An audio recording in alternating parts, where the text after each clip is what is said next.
하시기 바랍니다. 예수 그리스도는 나의 허물과 죄를 대신하여 십자가에서 죽으시고 다시 살아나신 나의 주님이시요 나의 구주가 되십니다. 믿습니까? 네. 오늘은 우리 출애굽기 17장 8절로 16절 말씀을 통해서 하나님을 향해 손을 들자라는 제목을 가지고 말씀의 은혜를 나누고자 합니다. 어느 자매님이 자기 담임 목사님에게 이런 이메일을 보냈어요. 내용이 이렇습니다. 안 믿는 남편과 결혼해서 남편 한 사람을 믿게 하려고 오랜 수고를 했습니다. 남편이 신앙이 없는 것도 힘든데 살갑게 잘해준 것도 아니고 형편도 어렵고 마음이 지쳤습니다. 그런데 하나님을 안 믿는 동서는 남편에게 너무나 사랑을 받고 하는 일마다 잘 됐습니다. 가족 모임에 나갈 때마다 동서와 비교가 되어서 힘들었습니다. 하지만 속으로 그래도 동서는 예수님을 안 믿잖아. 예수님 없이 잘 사는 것을 왜 부러워하겠어? 하면서 스스로 위로를 했습니다. 그런데 그 동서가 믿음을 갖게 됐습니다. 교회도 나가고 예수님을 만났다고 너무 기쁘다고 했습니다. 그 이야기를 들으니 너무 슬프고 힘이 들었습니다. 가족 중에 한 명이라도 예수님을 믿게 되었으니 기쁘고 감사해야 하는데 왜 동서는 고난도 없이 예수님까지 믿게 된 걸까라는 시기와 노여움으로 힘들었습니다. 어쩌면 여러분들도 그 자매 같은 마음을 품고 살아오신 적이 있었을지 모릅니다. 어쩌면 지금도 그런 마음을 품고 계신지도 모릅니다. 우리의 인생을 다른 사람들과의 인생과 비교하게 되면은 우리 마음속에 억울함으로 가득 차고 그리고 분함으로 채워지는 것을 보게 됩니다. 왜냐하면 내가 저 사람보다 더 나은 삶을 살아야 하는데 라고 생각하고 있는데 실상은 저 사람이 나보다 더 나은 삶을 살아가기 때문이죠. 하나님을 믿는 내가 하나님을 믿지 않는 저 사람보다 더 나은 인생을 살아야 하는데 아니면 적어도 비슷해야 되는데 실상은 정반대의 상황이 되면 우리는 당황하게 되죠. 이어서 시기심과 분노가 저 마음속 깊은 곳으로부터 올라옵니다. 내가 저 사람보다 분명히 예배 생활과 기도 생활을 잘하고 있는데 왜 저 사람의 형편이 나보다 나을 수 있는 거야? 마치 하나님께서 불공평하게 인생을 다루시고 있는다 하여 마음이 보통 상한 것이 아닙니다. 우리가 인생을 살다 보면 이런 신앙의 갈등 속에서 살아가는 거예요.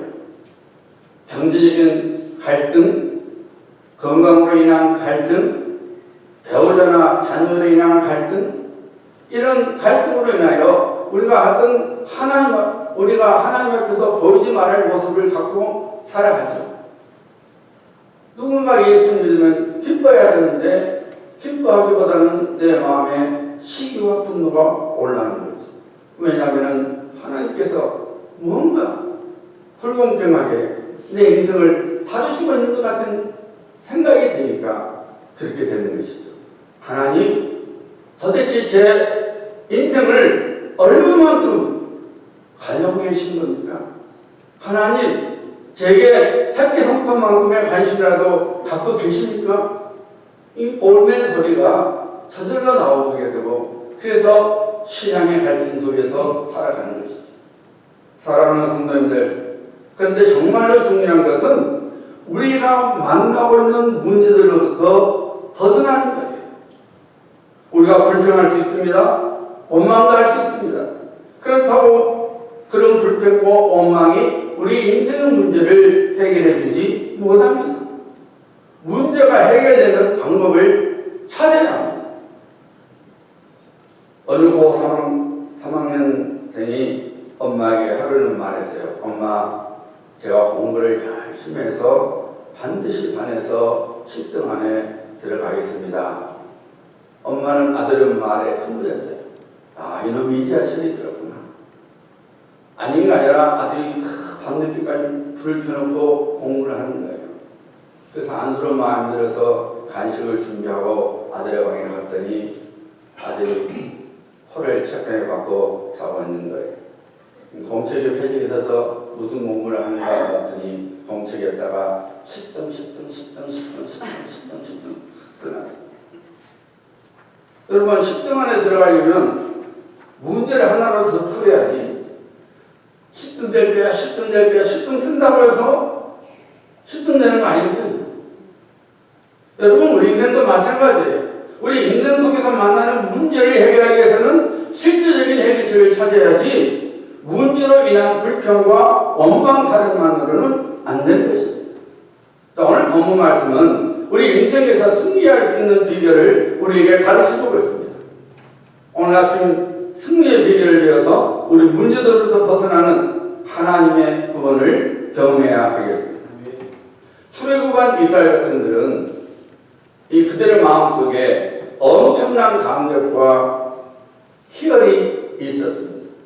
남은 나라에서 오랫동안 종살이 하다가 드디어 해방되어서 자유인으로 살아갈 수 있게 되었으니 얼마나 그들의 마음이 좋았겠습니까?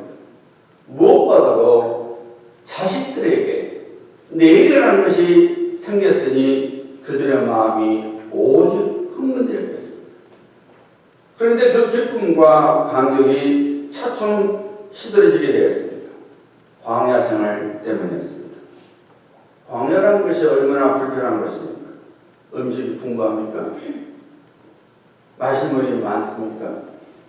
낮에는 뜨거운 떼앞에 때문에 땀을 흘려야 되고 밤에는 반대로 차가운 공기를 나여 몸을 덜덜 떨어야만 했습니다.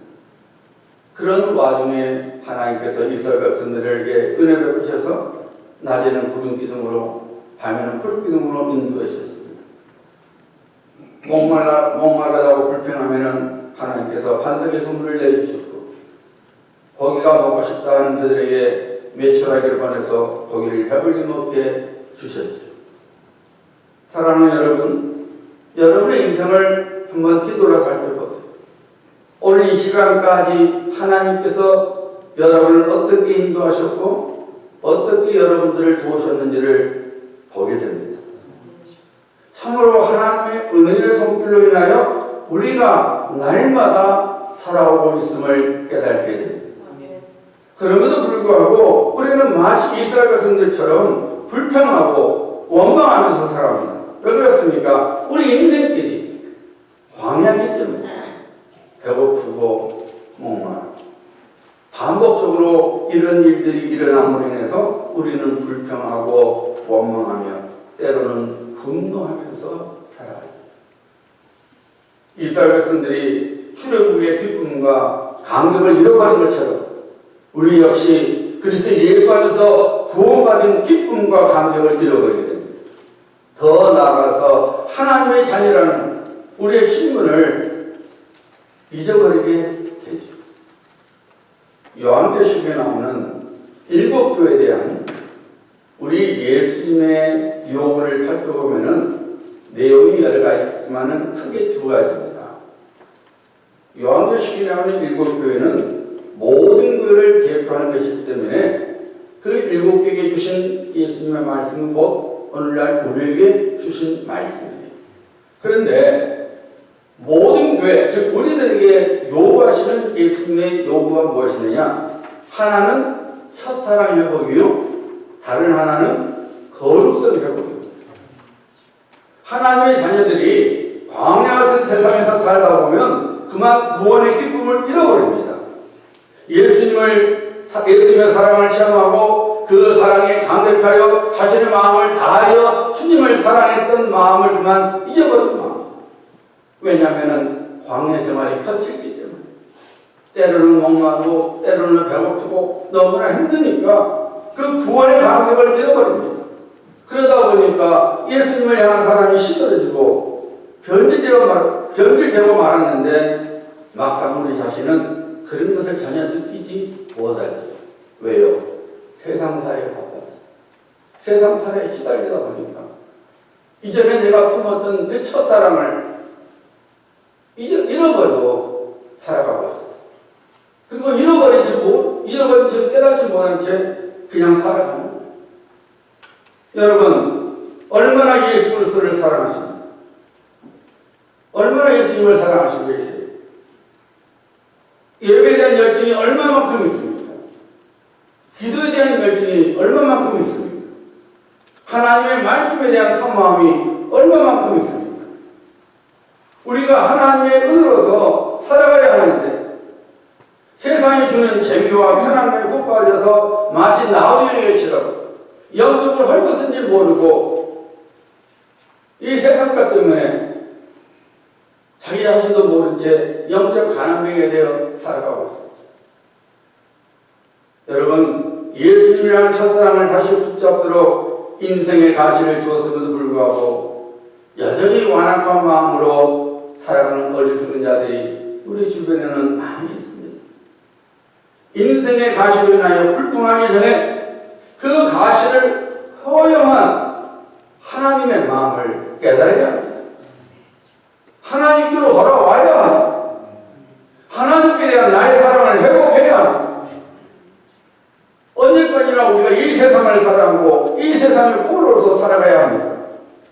우리 모두는 나를 위하여 죽으시고 다시 살아나시고 다시 오실 예수님을 사랑하고 예수님의 사랑의 포로자가 되어야 합니다.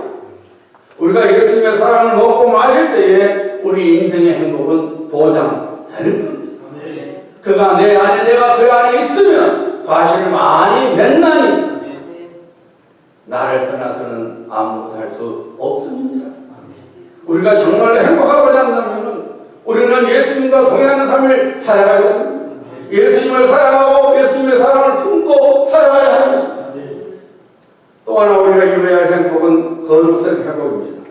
이것은 우리 신분의 회복을 의미하는 거예요. 여러분, 우리가 누굽니까? 하나님의 거룩한 백성입니다.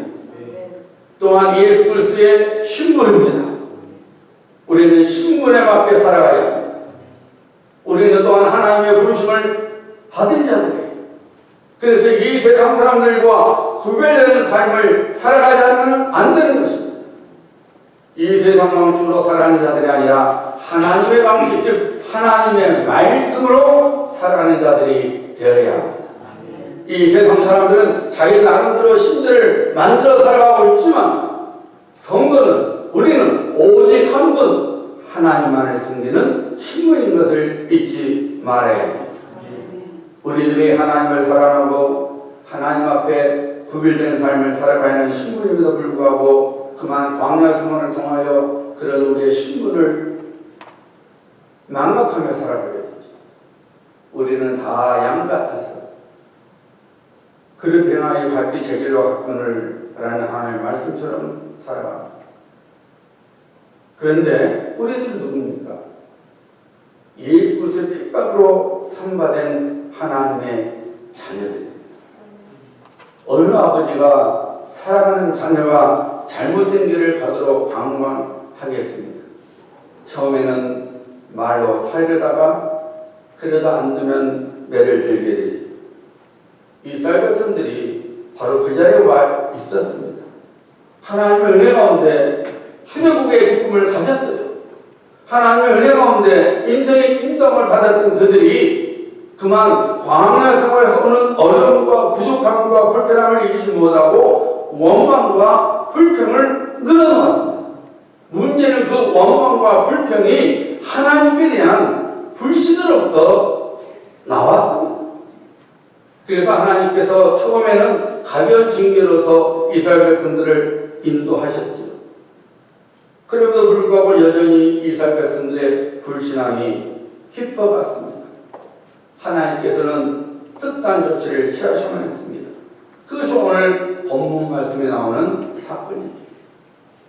이스라엘 백성들이 느디림이라는 곳에 이르렀을 때에 아말렉 족속이 그들을 공격했습니다.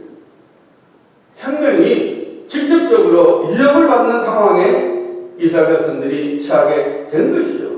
이제는 고기나 마신 물 같은 그런 간단한 문제를 만난 것이 아니었습니다.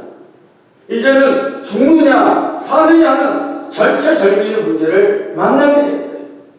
지금까지 만났던 그 어떤 문제보다도 더 심각하고 더 중대한 문제를 이스라엘 백성들은 만나게 되었습니다.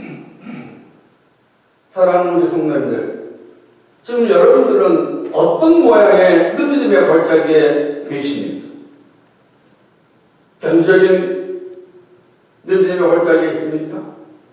건강의 느비딤의 걸작이 있습니까?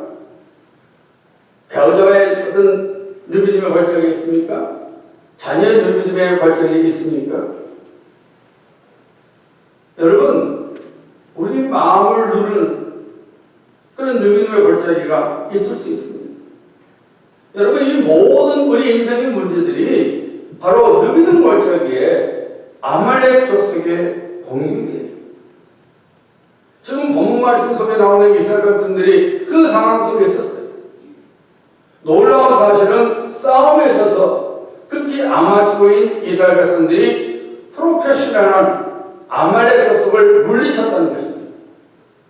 창세기 36장에 보면은 아말렉 족속은 에서의 후손입니다. 그리고 우리가 잘 아는 대로 이스라엘은 야곱의 후손이죠. 에서가 어떤 사람이었어요? 활쏘기 명수였습니다. 어려서부터 사냥에 익숙했기 때문에 싸움에 능한 사람이었어요. 반면에 야곱은 천성적으로 여성 기질을 갖고 있었죠. 요즘 식으로 하면은 얌생이었어요. 에서의 후손으로서 아말렉 족속은 전투를 좋아하는 족속들이요, 또한 전투에 능한 사람들이었습니다. 반면에 얌생이 야곱의 후손인 이스라엘 백성들은 언제 전투를 해본 적이 있나요? 아니, 전투를 생각해볼 것도 없는 그런 민족들이었어요. 두 민족 간의 싸움은 마치 다윗과 골리앗의 싸움과 비슷한 겁니다. 싸움에 능한 아말렉 족속, 싸움해볼 줄 아는 여자 기질을 가진 이스라엘 족속, 그건 상대가 안 되죠. 그런데 놀랍게도 그런 이스라엘 백성들이 아말렉 족속을 이깁니다. 그 승리의 비결이 오늘 본문 말씀 11절에 나오고 있죠. 모세가 손을 들면 이스라엘이 이기고 손을 내리면 아말렉이 이기더니, 전투의 승패가 전쟁터에 나가 있는 여호수아와 그의 군사들에게 있었던 것이 아니라 산 위에 있는 모세에게 달려 있었던 것입니다. 모세가 산 위에서 하나님을 향해 손을 들이 이스라엘이 아말렉과의 싸움에서 이겼습니다. 싸움의 승패는 하나님을 향해 손을 들었느냐 안 들었느냐에 달려 있었던 것입니다. 오늘 아침 인생의 느비즘에 있는 우리들에게 들려주고자 하시는 성령의 인생이 바로 이것입니다. 우리를 괴롭히는 인생의 문제, 즉 영적 아말렉으로부터 이기는 비결은 우리가 하나님을 향해 우리의 손을 드는 데에 달려 있다는 것입니다. 여호와의 니시, 즉 우리가 영적 아말렉과의 싸움에서 이기는 것은 하나님을 나의 승리로 삼는 데에 달려 있습니다. 인생 승리의 비결은 승리의 제공자 되시는 하나님께 우리의 손을 드는 데 있습니다. 모세가 하나님을 향해 손을 들었을 때에 양생에 불과했던 이스라엘 민족이 싸움꾼의 아말렉을 물리치고 승리했듯이 연약하고 무기력한 우리일지라도 우리가 손을 하나님께 들기만 하면 능히 영적 아말렉의 인생의 문제들을 이길 수 있습니다. 오늘 본문 말씀이 바로 그 진리의 증거입니다. 그렇다면 여러분, 하나님께 손을 든다는 것은 무엇을 의미합니까? 하나님을 향해 손을 드는 것은 내가 하나님을 전적으로 의지하겠다는 믿음의 고백을 말합니다. 시편 37편 4절 5절 말씀입니다. 여호와를 기뻐하라. 그가 내 마음의 소원을 내게 이루어 주시리로다. 내 길을 여호와께 맡기라. 그를 의지하면 그가 이루시리라. 우리의 하나님께 맡기면 하나님께서 이루어 주신다는 것입니다. 하나님께서 아브라함을 부르시고 약속하셨죠. 그를 복의 근원으로 만들어 주시겠다고 했습니다. 여러분, 하나님께서 아브라함을 복의 통로로 삼아주신다는 것은 아브라함이 먼저 하나님의 복을 받아야 된다는 말이에요. 그렇잖아요. 내가 누군가의 복이 되려면 내가 복을 받은 사람이 돼야 돼. 내가 누군가의 복의 채널, 통로가 되고자 하면 복이 내게 먼저 채워줘야죠. 그래야지 복이 흘러 들어갈 거 아닙니까? 나를 비웠는데 내가 어떻게 복을 줘요? 복이 채워져 있어야만이 나를 통해서 복이 흘러 들어가는 거죠. 하나님께서 아브라함에게 내가 너를 복의 통로로 삼으마 하고 약속하셨어요. 그렇다면 여러분, 아브라함이 그 복을 받으려면 어디에 있어야 됩니까? 모든 것이 풍족한 갈대아 땅에 있어야 돼요. 그런데 하나님께서 아브라함을 어디로 인도하셨어요? 가나안 땅으로 인도하셨어요. 모든 것이 풍족한 갈대아 땅을 떠나게 하시고 가나안 땅으로 오게 하셨어요. 뿐만 아니죠. 25년이라는 긴 약속의 시간을 거쳐서 이삭을 갖게 됐는데 하나님께서 어느 날 그 이삭을 번제로 바치라고 말씀하셨어요. 여러분, 이삭이 어떤 존재예요? 그냥 아들 하나의 존재가 아니죠. 하나님께서 아브라함이 약속하셨잖아요. 너희 이삭을 통해서 너희 자손이 하늘의 별같이 바다의 벌같이 많아지리라. 내가 그렇게 해주마. 그렇게 말씀하셔놓고 갑자기 아브라함에게 내 독자 이삭을 내가 지시할 땅으로 가서 산으로 가서 번제로 바치라고 말씀하십니다. 여러분, 이런 하나님의 요구들을 통해서 우리가 무엇을 깨닫게 되는 거예요? 아브라함이 하나님의 말씀으로 복의 근원이 되었고 근원이 됐는데 그가 복의 근원이 되기 전에 먼저 그의 인생을 하나님께 내려놓아야 한다는 거예요. 육신적으로 60년 늙어왔을 때 풍족하고 배고파고 갈대한 땅에 있는 것이 아니라 너가 알지 못하는 평생 살아지 못하는 그 땅으로 가라. 이것은 무슨 말이에요, 여러분? 나만 쳐다봐라는 거예요. 너 인생을 내게 맡기라는 거예요. 하나님, 이삭을 통해서 제 자손이 하늘의 별처럼 바다의 모래처럼 많이 주신다며요. 왜 주기라 하십니까? 왜 바치라 하십니까? 하나님 요구는 뭐예요? 너 인생을 내게 맡기라는 거예요. 그럼 내가 이루어주마. 네 인생을 나한테 맡기라는 거예요. 나를 믿고 맡기라는 거예요. 그럼 내가 약속을 지켜주마 라고 하나님께서 말씀하시는 것이죠. 여러분, 다윗이 이스라엘 왕으로 기름을 받았습니다. 그래서 당장에 왕이 되었습니까? 그는 상당 기간 동안 광야 생활에서 광야에서 살아야만 했습니다. 도망자의 삶을 살아야만 했습니다. 하나님께서 그를 왕으로 삼겠다고 약속하셨으면 모든 것이 풍족하고 모든 것이 흘러넘치는 왕궁에서 살아야 되는데 그렇지 않았어요. 도망자 심수로서 춥고 메마르고 부족하고 불편한 광야 생활을 해야만 했습니다. 뭡니까 여러분? 하나님께서 먼저 다시 그의 모든 것을 하나님께 내려놓는 훈련을 시킨 거예요. 목적은 다 하나입니다. 하나님의 약속의 복을 받기 위함입니다. 모세가 출애굽의 신공이 되기 전에 그는 미디안 광야에서 40년 동안 냄새나는 짐승들과 살아야만 했습니다. 그의 모든 학문과 패기, 개인적인 능력, 그의 건설을 내려놓게 하셨습니다. 그가 80세 노인이 되었을 때 모세 스스로 생각하기를 이제는 나는 아무것도 아니야. I'm nothing이야. 라고 생각했을 때에 하나님께서 그를 부르시고 출애굽의 위대한 주인공으로 삼으셨습니다.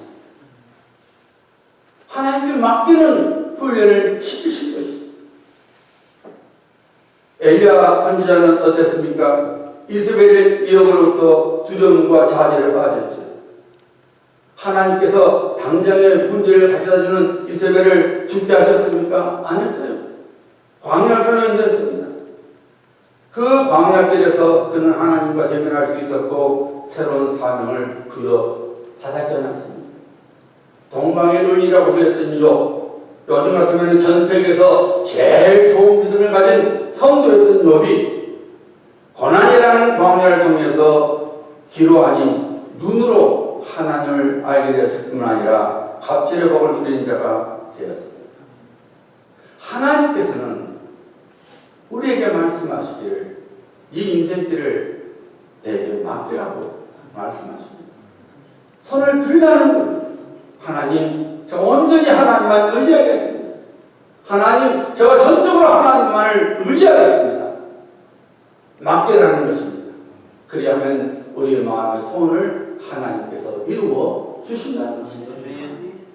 사랑하는 성도님들, 하나님을 나의 하나님을 나의 도움자로 믿기 전에는 우리는 절대로 우리 인생을 하나님께 맡기지 못하게 됩니다. 나의 것을 놓지 않으려고 움켜쥐고 살아가면 그 삶 속에서는 절대로 하나님의 채워주심이 없게 됩니다. 많은 종교들이 사람들에게 마음을 비우라고 가르치지, 욕심을 비우라고 합니다. 욕망을 비우라고 합니다. 그러면 행복한 인생을 살아가게 된다는 것이죠. 참으로 훌륭한 가르침이죠. 맞습니다. 비워야 합니다. 그러나 여러분, 비운다고 다 되는 것이 아닙니다. 우리의 마음이 비워진다고 해서 행복해지지 않습니다. 비운 마음에 본래 있었던 것보다 더 좋은 무언가로 채워져야 합니다.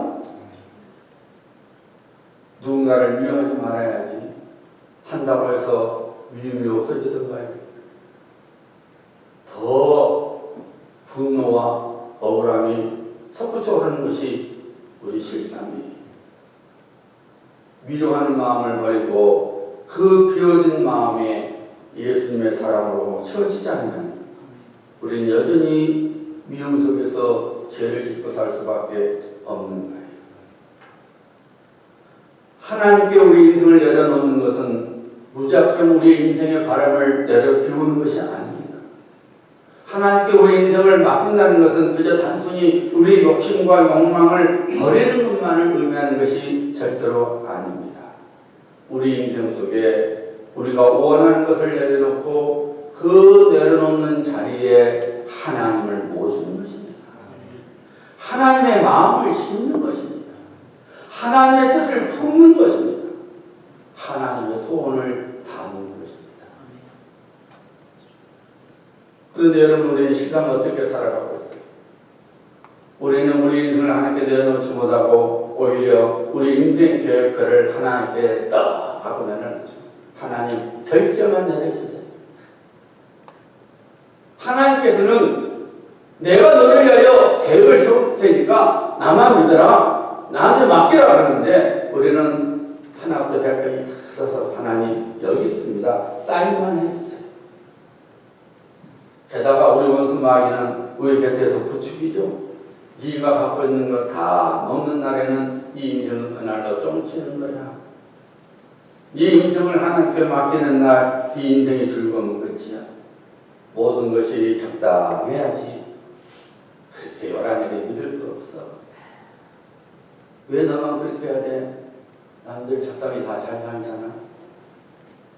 마귀의 유혹과 우리 자신의 염려와 고집이 하나님의 성품과 능력을 의심하게 만들고 하나님을 신뢰하지 못하도록 만들어버리죠.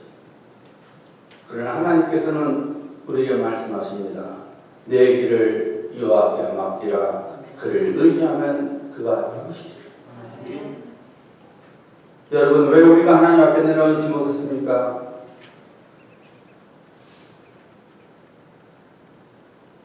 머리로는 얘가 그렇게 해야 되는데 하는데 손이 안 움직이잖아요. 왜 하나님께 내려오지 못하는 거예요? 만약 안 되면 라는 두려움 때문에 만약 안 되면, 그리고 그 두려움은 하나님을 나의 하나님으로 신뢰하지 못하는 불신으로부터 오는 거예요. 우리들은 종종 하나님의 자녀면서 우리 자신을 나쁜 자식으로 몰아내세우는 실수를 저지를 때가 있습니다. 우리가 하나님 앞에서 좋은 자식이 못됨으로 하나님께서 나의 두려움을 몰아낼 만큼 사랑하시지 않을 거라는 생각을 하게 되죠. 하나님은 사랑이시다고 말씀하셔서 그걸 안 믿는 것은 아닌데 우리 스스로에 대한 자격지심으로부터 하나님은 나를 덜 사랑하시는가 봐 라는 생각을 품게 되죠. 나 같은 것이 하나님의 안중에나 있을까? 광야의 생활을 겪다 보면 여러분 그러는 거예요. 이스라엘 백성들이 괜히 황금성화를 만들겠습니까? 광야의 생활이 힘드니까 번연히 하나님의 능력으로 수력을 했음에도 불구하고 광야의 생활이 힘들어 보니까 이제는 하나님만으로 안 되나 보다. 우리가 여기서 믿었던 그 신도 있어야 되나 보다 하고 황금성화를 만든 거예요. 하나님을 전적으로 신뢰하지 못하게 되니까 자연스럽게 불신하게 되고 다른 것을 의지하게 되는 것이죠. 그런데 여러분 로마서 8장 15절에 이렇게 증거하고 있어요. 너희는 다시 무수하는 종의 영을 받지 않냐고 양자의 영을 받았으므로 우리가 아빠 아버지라 부르짖느니라. 우리가 하나님을 아빠라고 부르게 되었다는 것입니다. 다 큰 사람이 자기 아버지에게 아빠 하는 건 조금 이상하죠. 그런데 어린아이들은 뭐라고 그럽니까? 아빠가 그럽니다. 5살짜리가 아버지 해봐요. 아버님 해봐요. 그거 참 이상해요. 아빠 해야 되잖아요. 그런데 여러분 우리가 그리스도에서 구원받은 우리가 하나님을 아빠 혹은 아버지 때로는 아빠요 때로는 아버지라 부르게 되는 존재가 되는데 아빠라 부르는 건 여러분 뭐예요? 여러분 어린아이가 아빠라 부를 때는 어떤 관계입니까? 뭐든지 용납이 되는 사이예요. 억지를 부려도 용납이 되고 투정을 부려도 용납이 되고 실수도 용납이 되는 거예요. 아빠와 자식의 사이는 그거잖아요. 아빠 만약 아버지라 부를 나이에 엉뚱한 짓 하면 안 되지만 아빠 이 관계 속에서는 여러분 실수도 그래 괜찮아 투정을 부려도 그래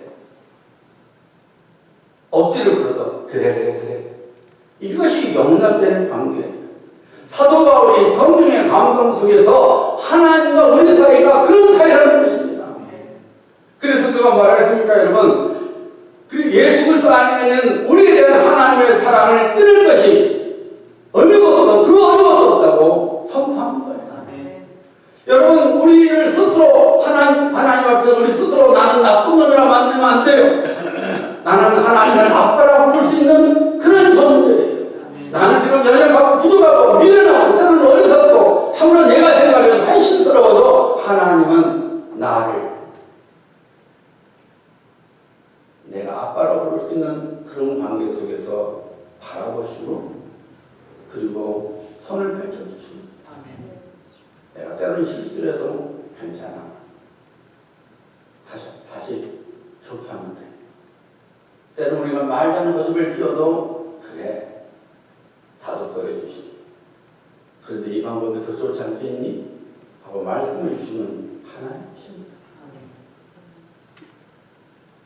모세는 이스라엘 백성을 출애굽해 주신 하나님, 광야 생활을 여러 가지 은혜로서 인도해 주신 하나님을 철저하게 신뢰했습니다. 하나님만이 우리의 도움이십니다. 하나님만이 우리 인생의 깃발이십니다. 그래서 이스라엘의 인생, 이스라엘의 문제를 하나님께 내려놓았던 것입니다. 하나님 맡겨드립니다. 그의 손을 하나님께 들었던 것입니다. 사랑하는 성도님들, 우리들이 어떤 종류의 영적 아말렉을 만나 인생의 싸움을 하든지 반드시 명심해야 할 것은 하나님을 신뢰하는 것입니다. 하나님을 전적으로 의지하는 것입니다. 그러므로 하나님을 향하여 여러분의 손을 두는 것을 주저하지 말아야 합니다. 우리들이 손을 들고 간절히 전능하신 하나님의 이름을 부를 때에 우리 인생을 둘러싼 문제 성벽들이 무너지고 말 것입니다. 악한 것들이 한 길로 왔다가 일곱 길로 도망칠 수밖에 없는 역사가 일어나게 됩니다. 우리 모두 임마누엘의 가족으로서 함께 손을 하나님께 들어야 합니다. 나 개인이 살고 우리 교회가 살도록 하나님을 향하여 손을 들어야 합니다. 하나님을 향해 부르짖어야 합니다. 아빠 도와주세요.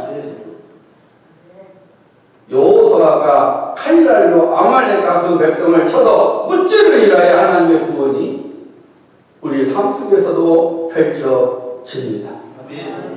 하나님께 손을 드는 신앙으로 살아가셔서 하나님의 구원을 경험하시는 성도님들이 되시기를 우리 주 예수 그리스도의 이름으로 축복합니다.